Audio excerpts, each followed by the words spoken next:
राजस्थान चुनाव की तारीखों का ऐलान होने के साथ ही बीजेपी ने 41 उम्मीदवारों की अपनी पहली लिस्ट जारी कर दी है। मध्य प्रदेश की तर्ज पर ही बीजेपी ने यहां भी सांसदों पर दांव खेला है और 41 उम्मीदवारों की लिस्ट में दिया कुमारी समेत 7 सांसदों को टिकट दिया है। इन सांसदों में राज्यवर्धन राठौड़, दिया कुमारी, नरेंद्र कुमार, भागीरथ चौधरी, किरोड़ी लाल मीणा, बाबा बालकनाथ, देवी सिंह पटेल के नाम शामिल है। बीजेपी ने जहां राज्यवर्धन राठौड़ को झोटवाड़ा से तो वहीं दिया कुमारी को विद्याधर नगर सीट से चुनावी मैदान में उतारा है। वहीं वसुंधरा राजे सिंधिया के खेमे के विधायक नरपत सिंह राजवी का टिकट कट गया है।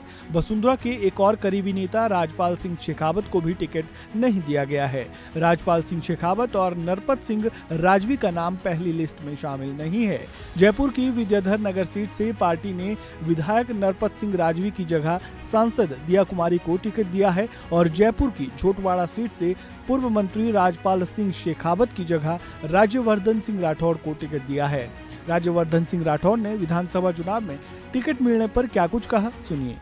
देता हूं कि कहीं ना कहीं भारतीय जनता पार्टी के कार्यकर्ताओं को प्रधानमंत्री मोदी जी को एक विश्वास था कि जिस तरह का काम हमने सांसद होके करा उसी तरह से प्रधानमंत्री मोदी जी जो ने सिखाया हुआ है उस तरह से हम अपने विधानसभा में काम कर पाएंगे। और राजस्थान के अंदर जो एक बहुत बड़े परिवर्तन की जरूरत है, जो भ्रष्टाचार है, अपराध है, जिस तरह का यहाँ पे बेरोजगारी करी हुई है, और मैं तो खुद एक उदाहरण हूँ, एक राजस्थान का साधारण नौजवान आत्मविश्वास और क्षमता की वजह से कर पाया मैंने अपने जीवन में जो कुछ भी करा। तो बहुत सारे नौजवान हैं राजस्थान के अंदर जिनके अंदर अपार क्षमता है, उनको आगे रास्ता देना ये तो खुद राजस्थान सरकार की जिम्मेदारी है।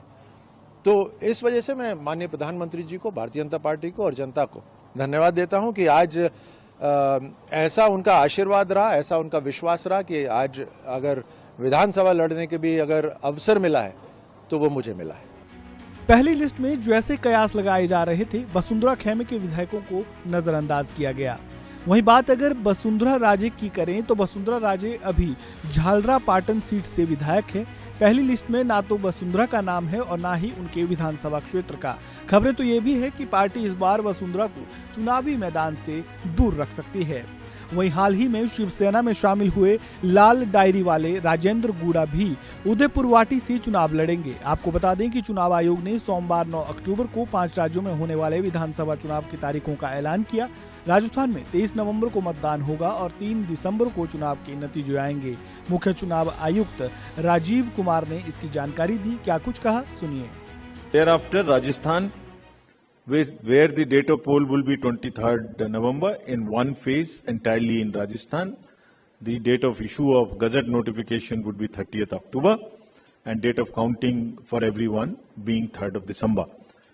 Telangana would go last to the poll and date of poll is 30th November with the date of issue of Gazette notification being 3rd of November.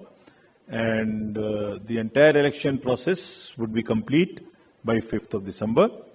So this is what is the schedule. And again, I request all of you, through all of you, to all the voters to please come and exercise in the festival of democracy in a true sense. बीते कई दिनों से राजस्थान की राजनीति में कई बदलाव देखे गए हैं। सीएम पद को लेकर नाराजगी, लाल डायरी का जिक्र, मंत्री को बर्खास्त करना, बीजेपी की ओर से सीएम पद के उम्मीदवार के नाम का ऐलान न करना, पूर्व सीएम को कई महत्वपूर्ण सूचियों से बाहर रखना जैसे तमाम मुद्दे दोनों पार्टियों का हिस्सा रहे हैं।